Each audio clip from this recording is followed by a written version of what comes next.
On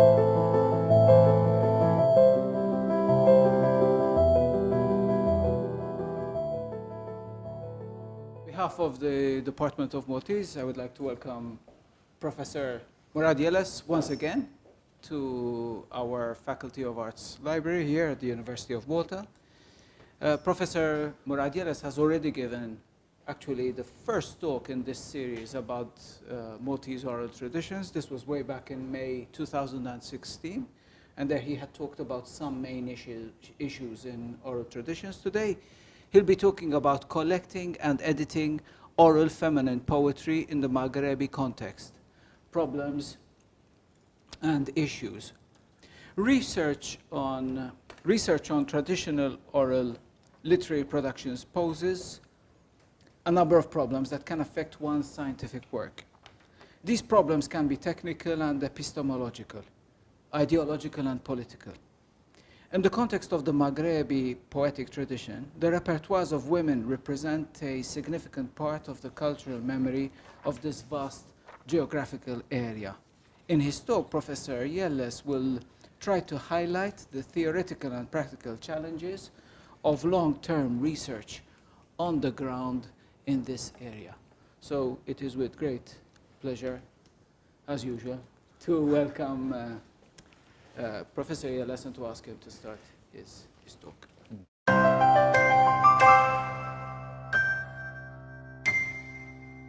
First of all, I'd like to apologize first for the delay, but once more, I'm, well, partly responsible of it, but not all responsibility. And second, for my English, which needs a serious brushing. But I think that thanks to the help of Adrian and you all, I'll manage to make my talk a little bit clear. It's a great pleasure for me as well to be among you, in fact. I really feel at home now. I used to say that Malta is nearly beginning to be my third homeland. The first one being Algeria, of course. The second one is being France. And the third one is Malta now. I really more and more feel like a Maltese. And I do feel like a Maltese because, especially when among you, among the scholars, among the students, among my colleagues, because I really feel that we share a lot of common problematics, a lot of common issues, especially when one deals with oral tradition. I already noticed from a long time ago that we shared many similar cultural features, that we were facing, roughly speaking, the same kind of problematics, being new countries, although very old, very ancient cultures, but new countries facing,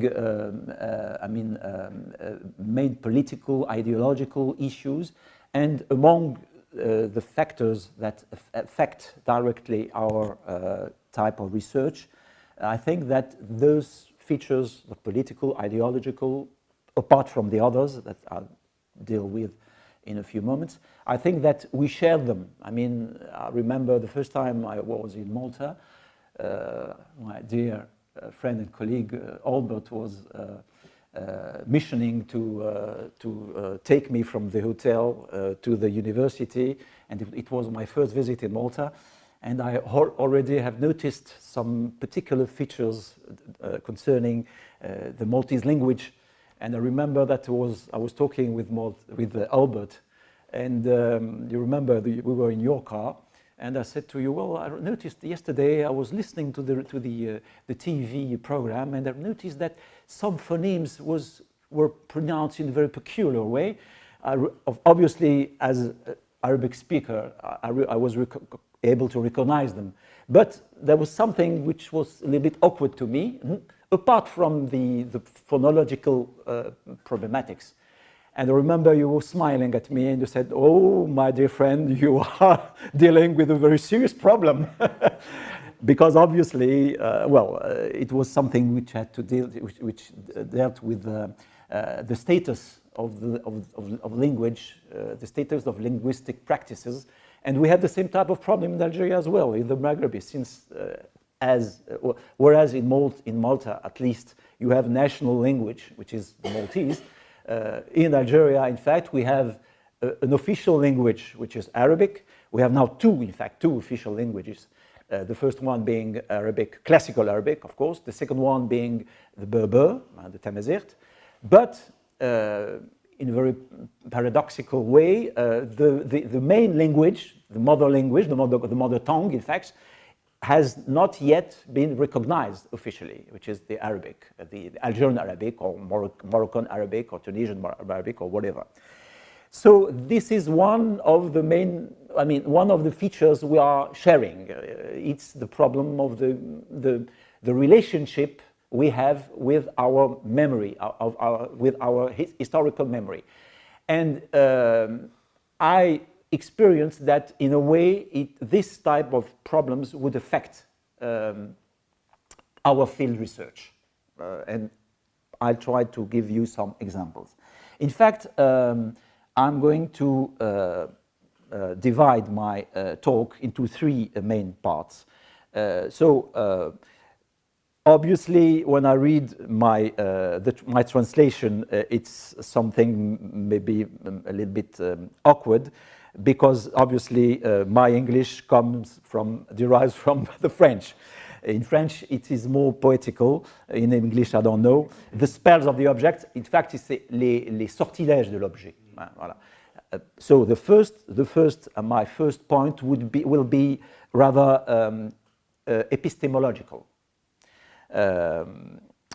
I'll try and go into detail just in a few minutes' time. My second main point will be recording orality. So what about tradition and modernity in field research? And the same thing, I'll try and make it clear in a few minutes. Third point, transcription, restoring, standardization, main issues in a scientific project on oral tradition. So the first point will be divided into some minor points, let's say. So my first point will be epistemological approach, and it will deal with the position of the observer, of the researcher, when it comes to define the object of research. It can be it could be strange to you to talk about the object, but in fact it's a very, very important part of the issue, because the object as it is never something given to you. We are involved in a process where little by little we construct it, in fact. Le construisons, l'objet. It's never a given, ce n'est pas un donné. And it depends largely on the point of view of the observer or l'intervenant. The intervenant, the person who intervenes in the field, l'intervenant, quelqu'un qui intervient sur le terrain. So the researcher. Yes, but who is intervening? Intervening, yes. Or interfering, both intervening and interfering in the field you are dealing with. That is to say that, in fact, we are not just people coming from outside and entering like in a house and making us like I don't know, a ghost or something, somebody who doesn't appear. In fact, we, from the very start, where we are dealing with the object, we are both elaborating it, shaping it, in fact, and inevitably we are interfering with the rest of the environment. So when I say that the object is a construction, construit, that means that obviously you are supposed to select consciously or unconsciously. You are selecting some features which could in fact match with many things, with your personal, with your personality, which could match with your ideology, which could match with your skill, scientific skill, and so on. So and in fact, when we select features, what are we doing? We are extracting them from their context and giving them a second life. But at the same time, we are in fact giving them second significance. So, and that must be taken into account when we are dealing with our field research. So then, after extracting these elements, we are in fact elaborating them according to a certain type of representation, according to a certain shape, phantasmatic or idealized or whatever. And in fact, little by little, we are being convinced that this is the real life, this is the real object. And in fact, we lost the first feeling we had that we were intervening in a field. We lost it. By the time passing by, we lost this type of awareness or a type of fear, even fear. The first time we intervene in the field work, one must not normally have a kind of fear or kind of reticence, at least some things, some kind of of distance with the things you are supposed to discover.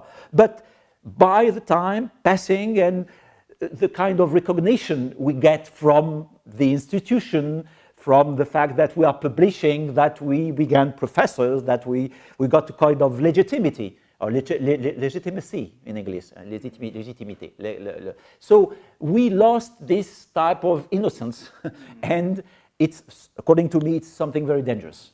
It's very dangerous. To resume, in fact, the construction of the object has something to do necessarily with a certain amount of parameters which are related to the intellectual ability of the person with its affect, les affects, the type of les sentiments, the feelings, with the ideology, with the kind of political orientation you have. I'm sorry to say it, but it does intervene much more frequently than we think. And even from the scientific point of view, obviously, I'm saying things that I suppose everybody knows, at least among us. But to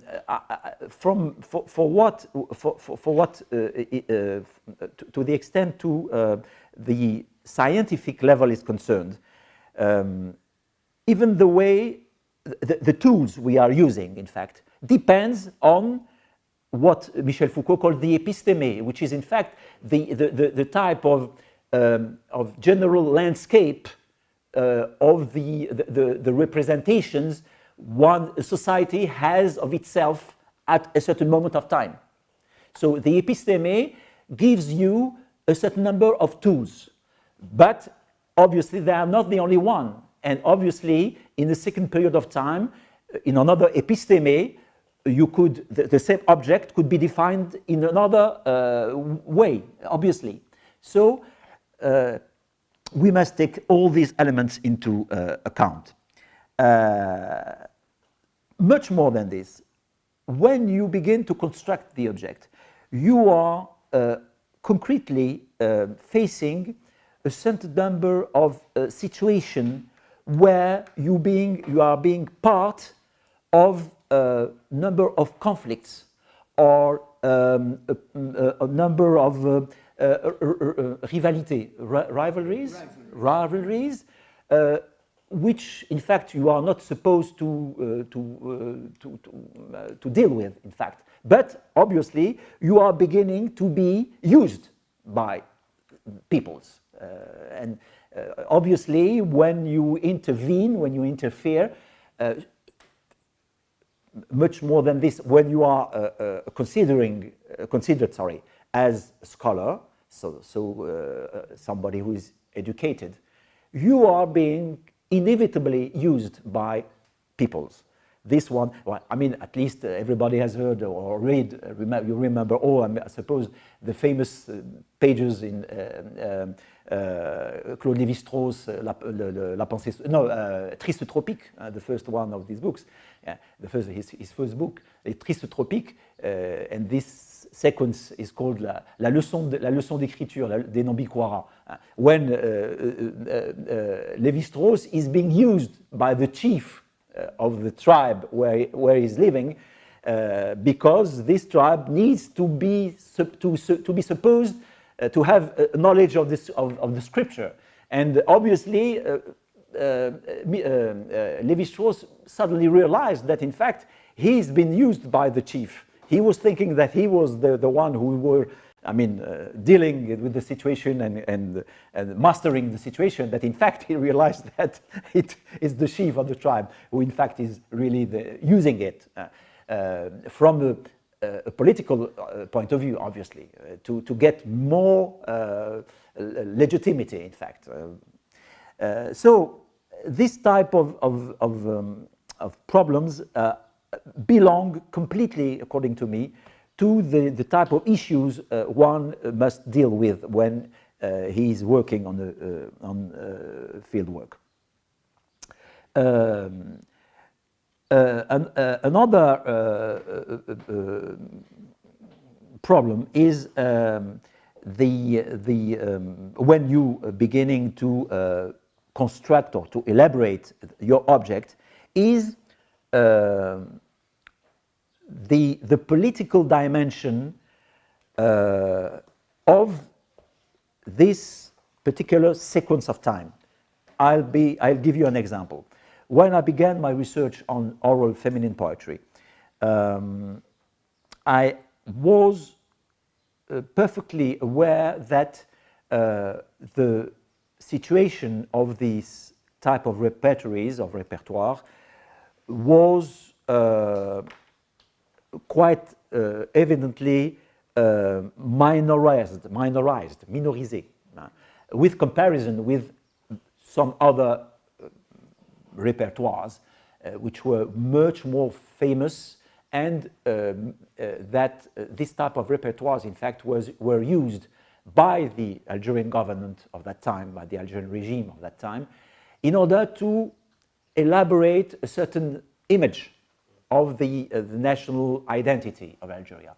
And for instance, there was a gap, a huge gap, between what we used to call in Algeria or in the Maghrebi region, generally speaking, the Sana'a, which is in fact the Algerian or Maghrebi tradition, musical and poetic tradition from the Andalus, which is considered as the masterpiece among all the works, the literary works in Algeria, and on the other hand, the feminine repertoires, which are less more considered. So, in fact, I realized little by little that in fact I had what Bourdieu calls des champs littéraires, the literary field, and inside these literary fields there were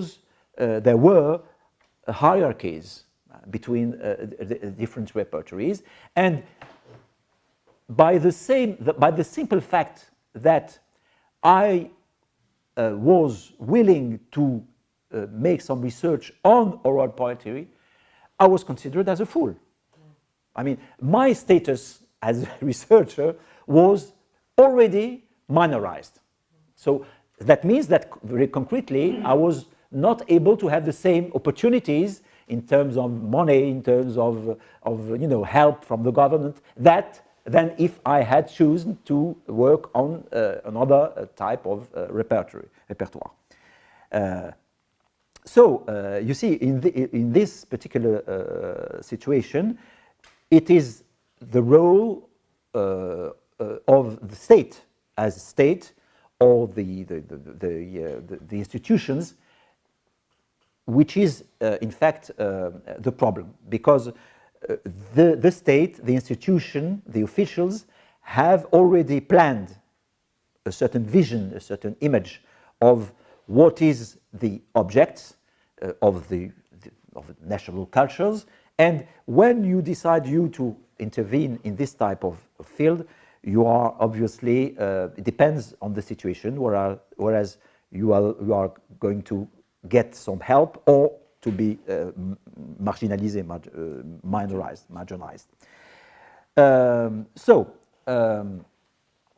Before, yes, I'm coming now to the point dealing with the feminine hawfi. So, first, I'd like to point the context, the historical context. Sorry, just I had to look. Yes, no. So, insofar as hawfi is concerned, hawfi is in fact, so maybe rather than getting into detail, I'm going to maybe to comment just this miniature. Because according to me, it's very interesting. Why is it interesting? Not only because it's a beautiful miniature made by one of our most famous miniaturist, Algerian miniaturist, whose name is Omar Rassim, but because he died. He died quite a long. This is a recent work. No, yeah, recent, from a recent period. Yes, you're perfectly right. Yes, but according to the standards of the old miniatures, Persian miniatures. So why is it interesting? Because you see, at the same time, it is supposed to give you a kind of marvelous, wonderful view of a Moorish interior. Okay, so we are back centuries ago. We are not. No, you won't see any sign of colonization, any sign of French rule, nothing. We are back to a golden age, in fact. And we could have, designed or named this miniature as the Golden Age, where women, you see, are in their interior. One is knitting, is it? Sewing, sorry. The other one is sipping a cup of tea, and the other one is playing an instrument of music. Sorry? Embroidering. Embroidering, yes. Embroidering, yes, you're right, embroidering. So, what is interesting is that obviously you have at least one detail which is obviously linked with my subject, which is feminine poetry, feminine music. This young lady is playing, obviously, music and maybe singing. But, on the other hand, according to me, this miniature is in fact part of a kind of imaginary, a colonial imaginary, in fact. It's a reaction against what France was saying about the Algerian memory, about the Algerian culture. The French people used to say that we were barbars, we didn't have any civilization, that we were just, So this is the response. This is the response of an artist, an Algerian artist. But at the same time, it's completely unreal. We are in the making of a memory, in fact. Because this is not tradition. This is not tradition. I'm sorry to say it. It's I mean, an idealized way of looking at tradition. But we needed it at that time. I mean, we as a people, the Algerian people, we needed this type of imaginary scene. So we can translate. I mean, I'm translating the main issues of this type of representation into my my talk. In fact, I'm translating because I see that this type of miniatures of artistic work, in a way, comforted our memory, our national memory, but at the same time, in a way, cela biaisé. It introduced a bias in it. So, and why is it interesting to me? Because, in fact, when I began my research, I was something like nearly 21 years old by that time. When I used to look to these miniatures, I was completely addicted to it, in fact. I believed in it. I was believing that tradition was this. And it took me so long to realize that it was completely false. I mean, it was completely false. This is not tradition. But I was thinking that this was tradition, see? So, looking back to, sorry, okay. So, I'm coming back now to the, because one of these women could well have sung a piece of the tradition I'm working on, which is the Hawfi. So, but now I come to some historical documents. Now, you see this woman she's in fact it's just a small part of the photo on the right. This woman was called Sheikha Titma, and she used to be a very great singer, singer and musician. And she was very famous because precisely she used to sing and to interpret the pieces of my repertoire, of the Hawfi. She was very, very well known for her interpretation of Hawfi. But she was not the only one, and in fact, we had... Sorry. The instrument is not Algerian there? No, it's a violin. It's a violin. But A violin. Yes, but the Oriental way of playing the violin. Yeah. Pardon? Non, c'est l'alto, oui, je pense que c'est l'alto, absolument, c'est l'alto, yes. This instrument, in fact, this one is a tar, and this one, in fact, is a quitra, which is a kind of ancient, old tradition. But, in fact, although this repertoire is supposed to be only women repertoire, obviously the men know this repertoire as well, and some of them can even sing it, like this great master. He's a great master. His name was Sheikh Abdelkrim Deli, and this instrument you see is called the rebab. This is very old, and he used to sing Hawfi as well, surprisingly enough, although he was a man. And he used to sing it in a very subtle way. But he was not the only one. This is another master, a great master. Maybe it's a great master, even maybe much more famous than Sheikh Deli Abdelkrim Deli. His name is Sheikh Al-Arbi Ben Sari, and he's playing rebab as well. And he used to sing as well the Hawfi. See. So, that's my book, in fact. It's just a hint. I would just, yes, no, just because, yes. Can I ask, but so it wouldn't be regarded regarded as offensive or unbecoming in any way For a man for to... a man to... No, not at all. And the women would not take offense? No, not at all. Not at all. Not at all. Not at all. Would you be singing about sort of feminine themes somehow? Yes, one of the themes. I'm going to add some features. The first one is that in fact this repertoire is anonymous. You never get any name of a woman.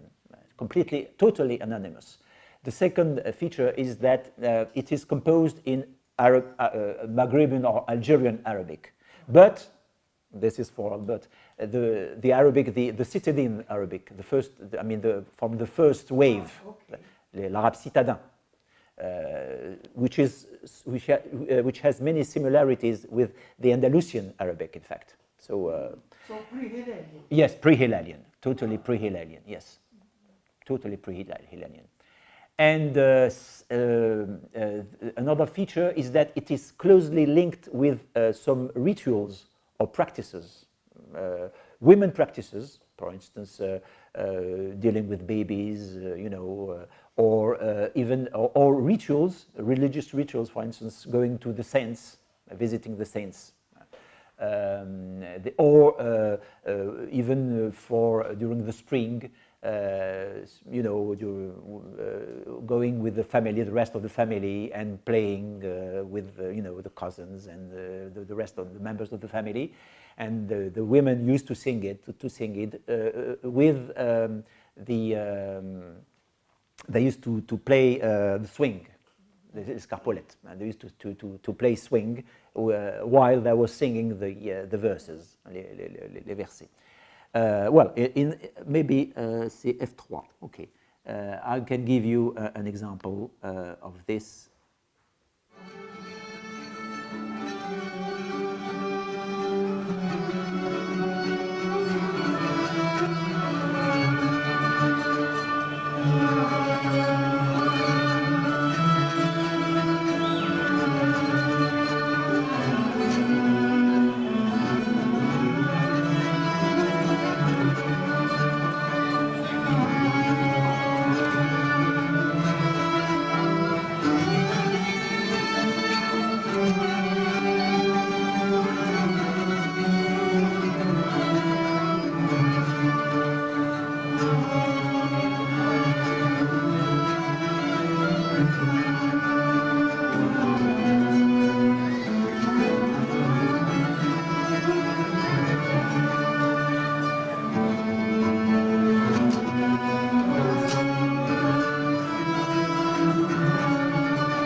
That's for some kind. Alors, the problem is that, in fact, when I'm sorry, I'm supposed to talk about my experience, so I'm going to say, as we say in Arabic, أعوذ بالله من كلمة أنا. I'm going to speak about myself, but obviously I'm taking myself as a kind of proof.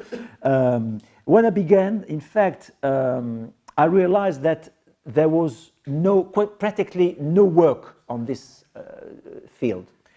And much more than this, in fact, the type of procedure I was willing to practice was already not viewed as something interesting by the institution, because I had my degree in literature, okay, in comparative literature, and nearly all my friends had already chosen some subjects on literature. I mean, I don't know, comparison between Balzac and or Flaubert or Zola and an Algerian writer. Anyway, so when I asked for a supervisor and I tell him, well, I want to work on feminine poetry, there was nobody. I couldn't find nobody able to take me as a student. And in fact, this situation led me to go to Great Britain, where I spent 2 years, in fact, in SOAS. But the same problem occurred because in fact, even in SOAS, when I exposed my subject to the only person who was supposed to supervise me, Professor Norris, who's somebody who's quite well known. He made a lot of works on Mauritania, in fact. And by that time he was a young professor, just coming to the institution, and he had not the legitimacy to impose a certain number of things about my subject.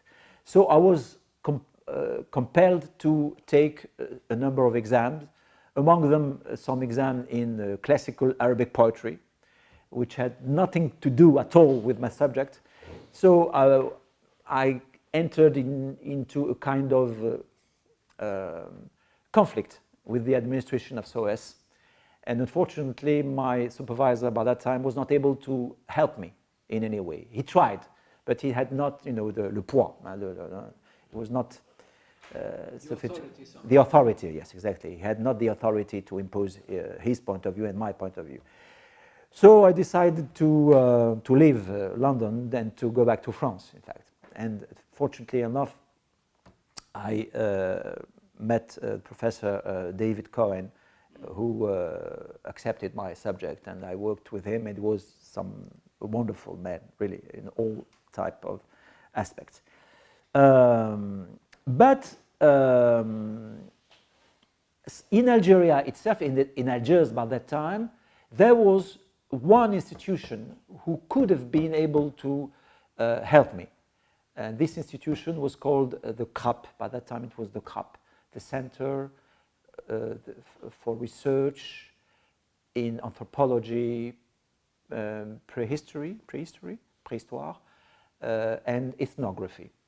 But that time, this center was more interested in the Berber part of the cultural heritage. So, although they were quite sympathetic with me, in fact, I didn't find my place among them. But, on the other hand, I was brought up in a family where my father, especially my father, who is a musician and a musicologist as well. So I was brought up in a family where very young I realized that it was very important for somebody from my generation to work on this type of field because we needed it. We needed it because for so long we have been deprived of our memory. So my generation had a kind of obligation to do this. I really felt like being obliged. Apart from the things that I really appreciated this type of poetic productions. Just one short question. Yeah. What was causing that preference, that institutional preference in Berber heritage as opposed to? In fact, yes, your question is really keen. Because the director by that time was Moulud Mamri. And Moulud Mamri was, in fact, both a writer, a very well-known writer, and Moulud Mamri. And he was considered as a symbol of the struggle for the Amazigh civilization and struggle from. So he was a very kind person. I met him several times and he was very, very interested by my works, but obviously he had priority and I didn't belong to his priorities, so that's it. So, so another factor is the way I was brought up, and it was very important for me because by the time I chose this type of research, it was for me a kind of a way of recovering what was called by that time the personality, la personnalité algérienne, and to try and re-establish a sort of national identity. And for me, so in fact, at first I was willing to work on tales, les contes. But my father, I had a discussion with my father, and he told me, well, you know, the tales are quite, well, there's already quite a lot of works on tales, popular tales. Whereas, in fact, there's nothing on the feminine poetry. And little by little, I came to the conclusion that since I was willing to work on national memory, what would be more interesting than feminine memory? Because obviously it was a stereotype, but I'm trying to make kind of archaeology of myself. So by that time I was really still dealing with a lot of stereotypes. And among those stereotypes, there was this idea that in a society, especially traditional society, the women were more conservative than men. So in a way, working on feminine memory would take me directly to the heart of my subject and my project. So c'était un raccourci for me. So it would be much more practical for me to work on feminine memory than men's memory, which could be maybe more complicated or maybe biased, busy. So it was for me a sort of strategic choice, un choix stratégique. Et donc, but obviously there was as well a lot of romanticism in my way of looking at things. Obviously, c'est très romantique. I was talking about it when we saw this picture. And there was as well, I must tell you as well that my father, in his young days, belonged to the Communist Party in Algeria, so during the colonial period. And obviously, for me, working on this type of productions was a way of dealing with the productions of the dominated, la production des dominés. So taking into account the production of the people, those people who have been marginalized by history, which has never been considered. And in fact, another point which is important is the fact that by that time, and unfortunately for me, it's still a big problem when, especially in Algeria. By that time, I would consider that one should deal with this type of repertories because there was the danger of losing them. I was completely inhabited by this stereotype of the lost, la perte, the problem of the lost. We are losing things. Oh my God, it's terrible. We must do all we can to grab things before everything is going out and out of control. And it took me such long time to realize that in fact a society never lose or gain anything. It's just evolution. And I mean, I'll take a metaphor. One of my daughter is dealing with the problematic of the ruins, of photographing, you know, shooting ruins and the state of the ruin, la ruine. And we have a lot of discussion with her. I had a lot of discussion with my daughter because she used to think exactly the same way as I did a long time ago. She told me, you know, it's terrible because when you see a wonderful palace and this palace is falling into pieces, you can't be just, you know, neutral. It's horrible. A wonderful palace falling into pieces, you must react. You must try and, you know, rebuild it or in it. And it took me a long time, and I'm not quite sure that she's convinced even now, to tell me, you know, look, from the beginning of humanity, man has always just recycling things. Civilization is only recycling. It's nothing more, after all.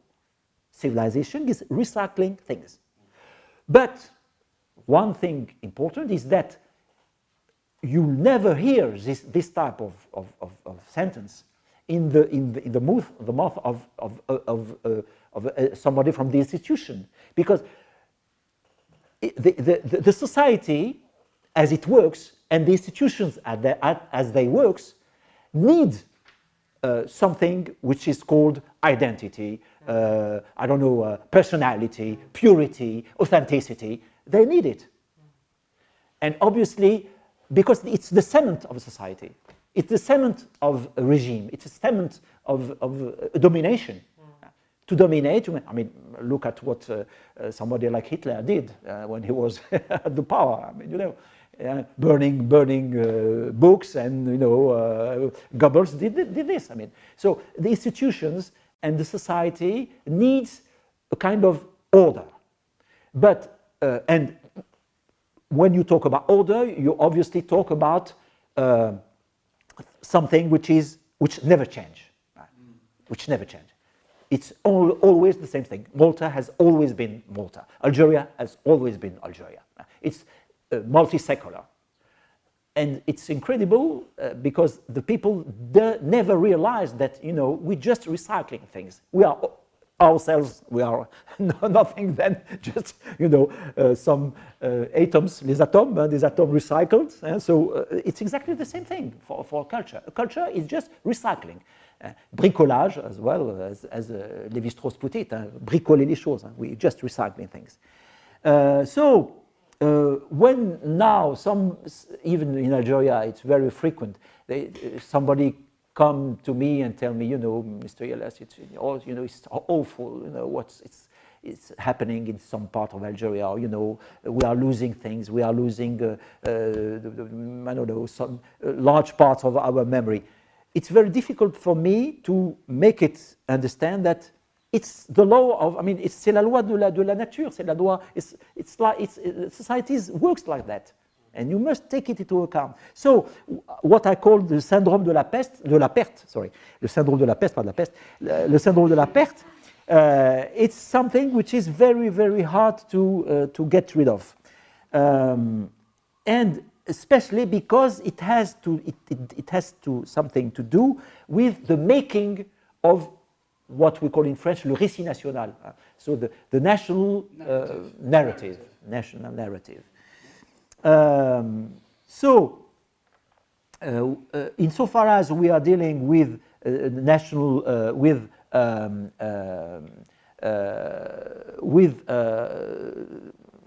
in fact, with the dynamic of a society, with a dynamic of the cultural heritage, I think inevitably we'll face this problem. The second point, so now I'll go a little quicker. It's the problem of the relationship between tradition and modernity, and in fact, tradition is something very, very, very complicated to deal with when you are working on the field work, because most of the time you'll hear this discourse that in fact this part of a tradition, of a poetical production belong to the tradition. But when you ask people what is tradition, what do you mean by tradition after all? Well, tradition is tradition. I mean, it's like the air we are breathing. I mean, no. In fact, it's just, you know, something which is completely very hard to define, which give people confidence, and maybe it's one of its main reasons to exist. When something tradition, oh yes, tradition, great. But what is tradition?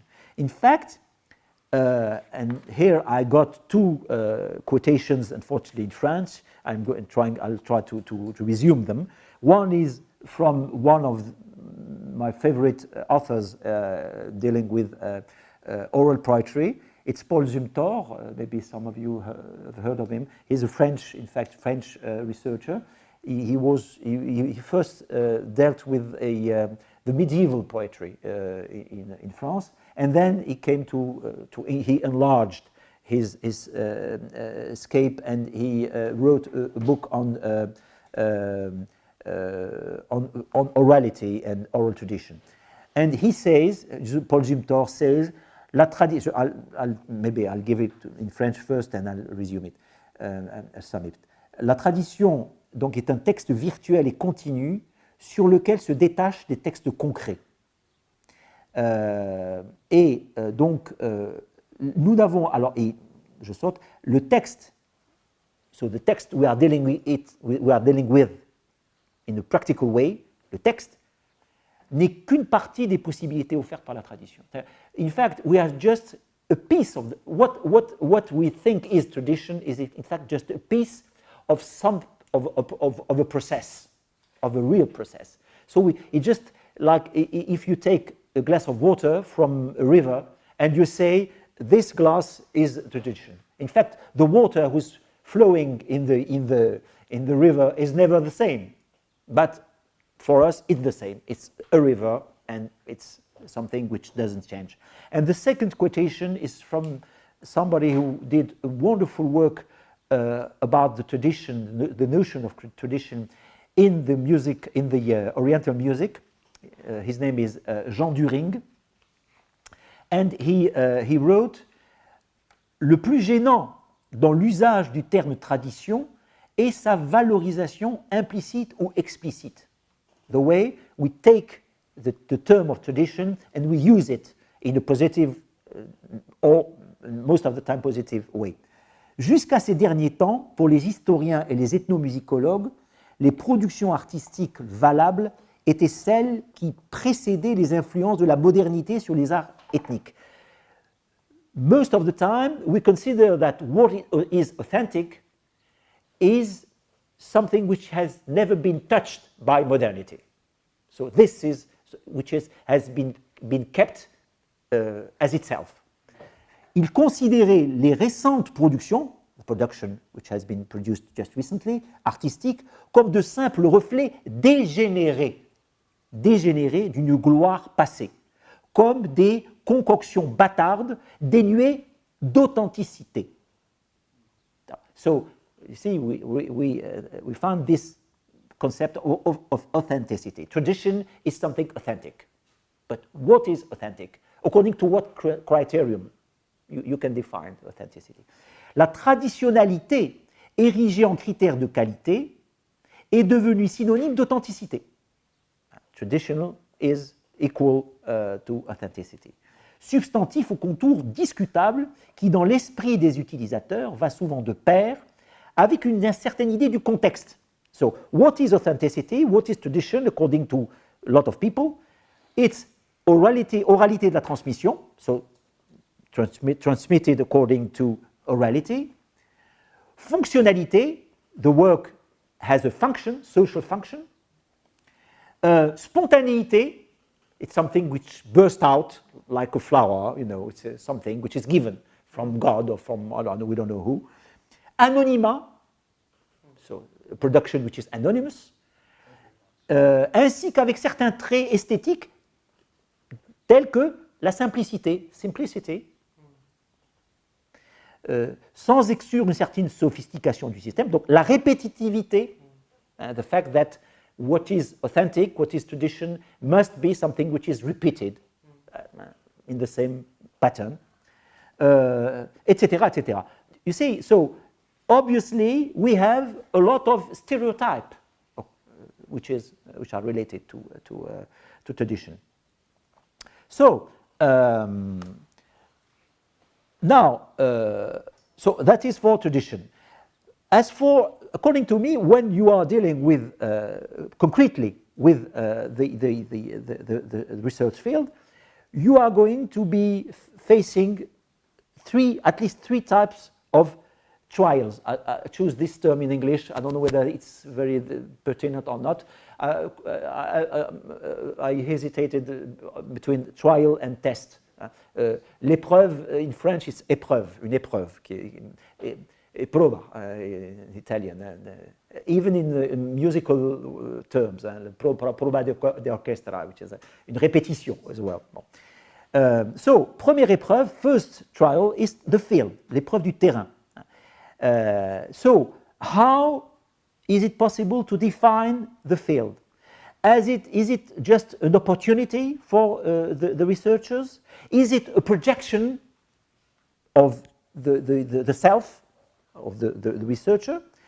How the field is little by little constructed, elaborated through the interaction between several parts or different intervenants.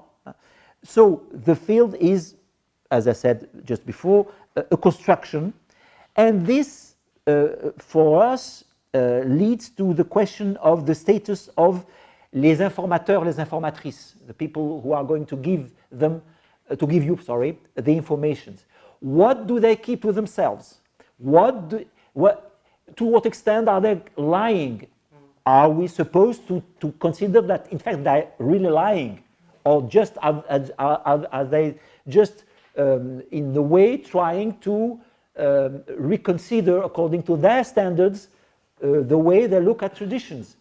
So you see, it's a very complex situation where you as well have a part in it. How the research field is in fact a kind of virtual space. C'est un espace virtuel where several factors, several powers interferes the economic power, just for instance, just money. I mean, it's very easy for us to speak about science, about publishing, about the beauty of art.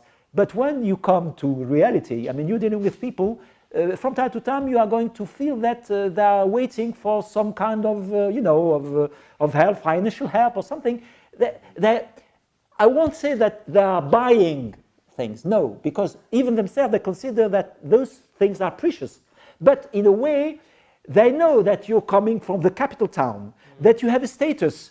They are, in the daily life, they are facing very harsh situation. So, in a way, I'm not saying that they consider that you are exploiting them, but in a way, not far from this, you see. So the economic play its part, the political plays its part, and so far. So second, l'épreuve de la collecte, the collection, la collecte. What's the English, by the way, for collect? Collecting or collection? Collection. Collection. La collecte. Le fait de collecter, to collect things, to gather things, to gather information, to gather how. Yes. I don't know. In French, it's la collecte. Collecter. The verbal noun. So. Yes, la collecte. Collecter. Collection or collecting? I think. La collecte. Both collection and okay, collecting. Well, I had some hesitation, so I chose collection. But it's somewhat awkward to me, a collection, la collection, because in French it's something else, collection, c'est autre chose. So, what are we gathering? What are we collecting? Do we realize really that we are supposed to collect something very precise? For instance, in my case, I realized very rapidly that the women I was dealing with, in fact, they would give me several times, many times, in fact, something which they called healthy, which was not in fact healthy, or which belonged to a kind of repertory very similar to healthy but not healthy. So this is also as well a problem when you work, because you don't know, you don't expect in fact to find really what you are willing to find in fact, and you must be very humble and recognize that in fact you are not aware of the way the people you are working on themselves, they combine things. You are not really aware of the combination, in fact. You intervene, you know, there's a metaphor in French. We say like an elephant in a magazine de porcelaine, when you have a very precious thing, like an elephant entering you. So you break everything, and you think, sorry? In English, it's a bull in a china shop. Exactly. So you don't realize really. It's a very, very, and much more dangerous than this. In fact, you suppose that the collection you made is representative of the whole repertory, which is completely false. I mean, you read. I mean, at first I worked on something like 450 pieces of poetry. Now I reached maybe nearly 1,000. So it was completely crazy for me. It was completely crazy. So you are not, you haven't got the right, according to me, to extrapolate. On peut pas extrapoler. You must realize that it's just a small part of a puzzle, and you are not able. One person can't handle the whole puzzle, or at least find the rationality, la rationalité du puzzle. You can't handle it, at least when you are at the first beginning of your work. Much more than this, even the concept we are using concepts that most of the time that don't fit the reality of the field research, the field work. For instance, when I say poetry, what is poetry? I mean, according to what standard are you going to define poetry? Is there any kind of poetry in proverbs? Poetry. If it's the case, what's the difference between the poetry involved in poem, in proverbs, and the poetry involved in a song? for instance. So you must reconsider all the categories you have inherited from your scholars, the day you were at the university. La littérarité, la poéticité, what is a verse, what is a rhyme, and all that. Even the name of the repertories, I mean, it's completely bizarre to see that in some books or some works, you see that they consider that, for instance, that the difference between, let's say, le conte merveilleux, the fairy tales, and le conte drôlatique, what in French is drôlatique, the tale, the funny tale, the tale which makes le drôle, drôlatique, the tale which is supposed to make you laugh, drôlatique. But in fact, in many occasions, you will find that what is fairy tale, it's fairy, can even make you laugh. So you see, it's very complicated. So I came to this, the last point, the fourth point, the translation, l'interprétation. How are we going to interpret what we gathered, what we collected? And much more than this, in fact, I often say to my students that at this stage, we are exactly in the same position as somebody who was a musician who has wrote a partition of music. He's going to interpret it. And much more than this, he's supposed to say that this partition is representative of a whole tradition, musical tradition, which is completely false. So we are just interpreters. We are interpreting in our way a partition which we have written ourselves, believing that it was the exact reflect of the reality, which is not. So you see, there's a kind of many stratus in these problems. So,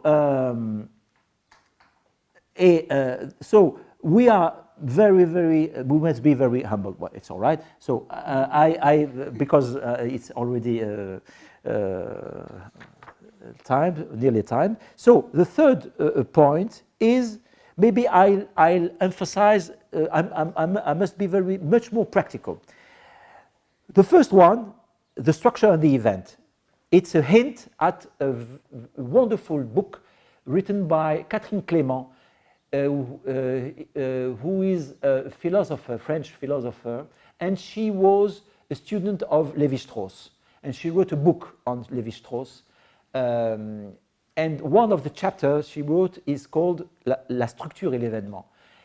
And in fact, she's dealing with a trial, who is made often against Lévi-Strauss, saying that Lévi-Strauss was the master of the structuralist school. And the structuralists were accused to deny the history, the historical dimension of the process, of the societies. And so there was a kind of contradiction between the way the structuralist school and Lévi-Strauss was able to elaborate, starting from the social reality, to elaborate, to extract a structure which was supposed to be significant in relation with the reality, and on the other hand, the thing which was not predictable, the thing which occurred, the thing which is going to destabilize the structure, c'est l'événement. L'événement interfère avec la structure. And for us, what is, in fact, what I'm trying to emphasize is the problem of variation. What do we do with the problem of variation, which means that are we in a position to state or to poser, to state that there is a model, and according to this model, we have many types of variation. And if we do so, what is the original pattern? What is the original model we are going to choose as a model? And I do feel now that we have a gigantic responsibility. For instance, when I published my book, I used to say to say this type of anecdote to my students. I published my books. It took me 10 years to publish my books, because when I passed my degree, my MPhil degree, my thesis, I was quite convinced that there was going to be research, and so the time passing by, well, I put my manuscript aside. And after 10 years, I realized that, in fact, nobody had still written on my subject. And when it was published, it was, well, très modestement, very modest, in a very modest way, it was a kind of little event in this kind of field, because there was so little publications on women poetry that, obviously, as we say in French, au pays des aveugles, les bandes sont rois. When you know, in the country where everybody is blind, le borgne en anglais, the man who has just one eye. The one-eyed man. The one-eyed man. Okay, in French it's le borgne. The one-eyed man is the king, obviously, because he has one eye. Everybody is blind, so obviously it was my case. But there was a very curious thing which happens. It's the fact that my book became a reference, which I had never predicted this type of situation, and people came to the fact that they quoted me as if I was giving them the model of the type of poetry. For instance, this is the poem, the piece of poetry which was published in the book of Mr. Yelles. So this is the pattern, the model. The other one are just variation, which was not my ambition. In fact, it's not. In fact, when I was dealing with 10, 11, 12 different or slight variation from a pattern, I was asking myself, obviously, I was trying to find criteria. And one of the criteria, obviously, was the coherence of the poem, obviously. Because this type of poetry is very, very subtle. Each rhyme, each verse is an entity in itself. It has a meaning, a complete meaning in itself. So it's exactly like a puzzle. You can take one verse from one poem and put it in another poem, and it will work. And you have a new poem. You see? So you can imagine the millions of possibilities of variation. So I was really puzzled first, because I said to myself, what I'm going to do? Which one is the good one? Which one is the right one? Which one is the authentic one? At that time, I was still thinking in terms of authenticity. And obviously, I choose according to my knowledge, to what it seemed to me that, according to the rhyme, if the rhyme was right, if the rhythm was quite coherent. But it's just a tricky way of doing things. I mean, I was just c'était du bricolage, according to me. I hadn't by that time. I had no, theoretical apparatus to handle it.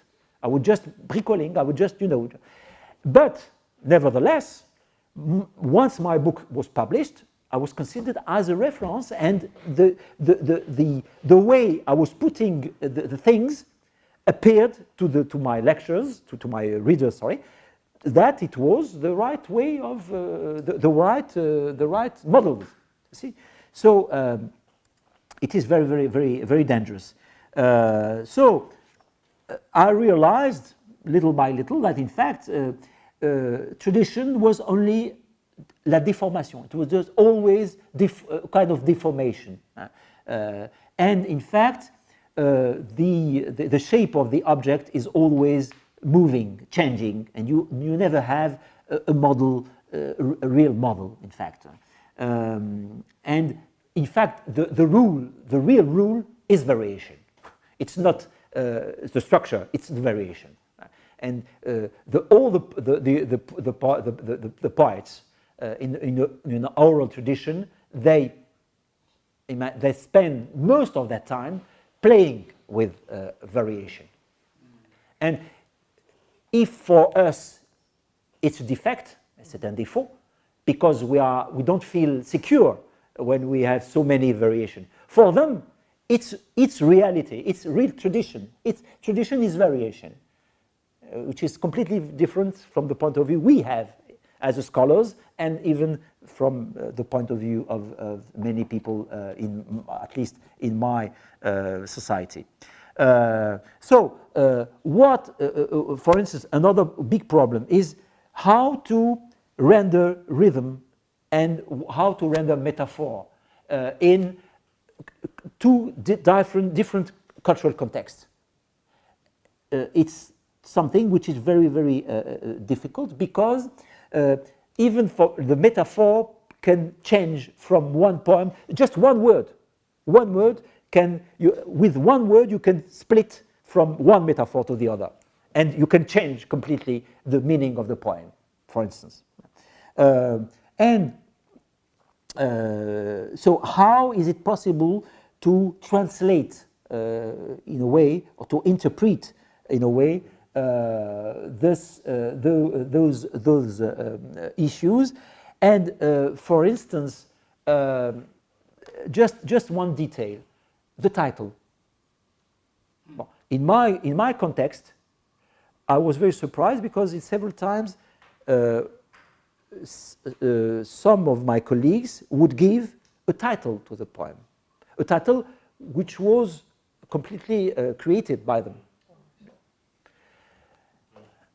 Yes, in a way it's very comfortable for us, because we are used to read a piece of poetry with a title.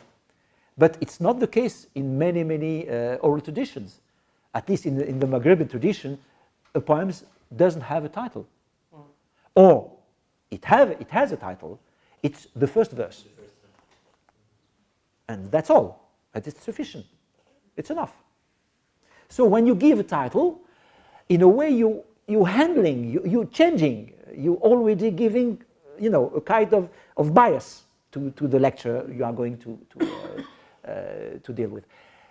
Not to say about the translation into another language. For instance, when you translate the Algerian Arabic to the French, for instance, well, it was I read some translation which was completely terrible. I mean, especially this poetry is so subtle, so it's like miniature, you see. And when you come with your French dictionary and you enter the it's like if you with a hammer you're breaking everything. I mean, it's terrible. Another things. Yes, I forgot about the rhythm and metaphor. Rhythm is body. What do we do with the body of the oral tradition? Because we are dealing with a kind of production, cultural production, when the body is involved in many ways. Obviously, through the rhythm. It's the cadenza, la cadence. And you are not reading things; you are hearing things. Don't forget that we are dealing with something which is said, which is sung, and with people we are receiving it through their ears. We are not in a silent lecture reading, like c'est pas de la lecture silencieuse. C'est la performance. We are dealing with performance. first. And secondly, a lot of those traditional poetry is linked with rituals. So the body, you know, especially the women body, you know, they're praying, they're dancing, they're swinging. And what do we do with this? How are we going to translate it when we collect things? All these aspects should, unfortunately, maybe put it aside or completely forgotten. It won't appear in your work, in your academic work, or practically not. Obviously, you can take pictures, you can, you know, il y a des annexes, you could, but it's not the same as, you know, trying to render the importance of the body. We are talking about, you know, a production where body is very, very important. And last but not least, the voice and the music. For instance, it took me a long time to realize that, in fact, if I wanted to have some clues about the rhythm, I should be obliged to take into account the music, you know, the melodies, the way, and even l'amplitude in French, l'amplitude, you know, the balance of the swing, because, you know, obviously, because according to the balance of the swing, you have the rhythm of the verse. You know, it must take, yes, yes, of the swing. It must take, you know, the same length, roughly speaking. You see, so there's a link between the practice, the playing the swing, and the length of the verse and the melody, the tune. So they would sing one verse going up. Yeah. For instance, yes. See, so you must take it into account. So the rhythm and the melody, and for instance, I noticed when I was first trying to find the roots of this genre. Obviously, the roots of this genre are very, very old, very ancient. According to me, they came from the Berbers tradition, obviously. And after that, there were several lays, and obviously the most recent one and the most prominent one was the Andalusian influence. But in fact, when you listen to the melody, it sounds very similar to some Berber women's songs. We call them the ashwiq in Berber, and in fact, it could be the proof, proof that you know what the text is no more able to give us evidence of the age of the poems. We are going to get it maybe through the music. La musique est plus conservative que les textes. Les textes varient, la musique non. La musique est beaucoup plus conservative. Elle conserve plus. And then we have finally the socio-anthropological issues, and obviously, for instance, when I say socio-anthropological issues, it has to deal with the status of culture, of popular culture in our countries. How does popular culture appear nowadays in our context, particular context, as Maltese or Algerian people? Does the society gives these rituals a consideration or not? Or what is going to happen through the globalization, through the way the youngsters among our society are going to deal with this memories, cultural memory? And apart from this, what the institutions are able or willing to do with this type of situation. Just a final example. I was talking about the body, the women body, and we know that, especially in our societies, in the Maghrebi societies, the Muslim societies, it's a big issue, as you all know, obviously. And for instance, the way the women used in the old days to sing or to practice the hawfi as a traditional ritual when they were visiting saints. Nowadays, it's beginning to be very more difficult for them. Why? Because obviously we have this wave of, of Wahhabite ideology, which considers that, women going to visit saints, it's prohibited. Women's dancing, it's prohibited. See, so what are our institutions, our government going to do with this? And we see, for instance, in Algeria that we have, different phases, different stage. From time to time, it seems that the regime or the government is willing to try and give this heritage with what is considered to be prohibited or not, its legitimate place. And from time to time, it seems that we are backing, we are going backward. You see, because the government or the institutions are afraid of what can happen if we don't know what. So you see how a kind of a scientific object, I was speaking about from the beginning of this talk, you see how a very small object, which is a wonderful, very old piece of poetry, can be the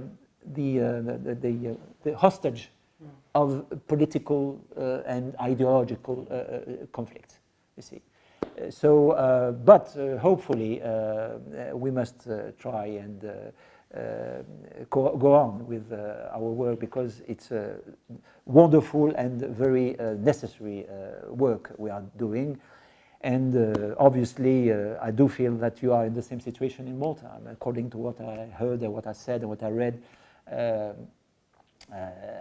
had the great honor and chance to meet several years ago the Professor Casar Policino and Professor Mifsud, and well, I realized that they were struggling in order to make those productions their place in the Maltese landscape, cultural landscape, and I think it's something which is very, very important. Thank you very much for your listening.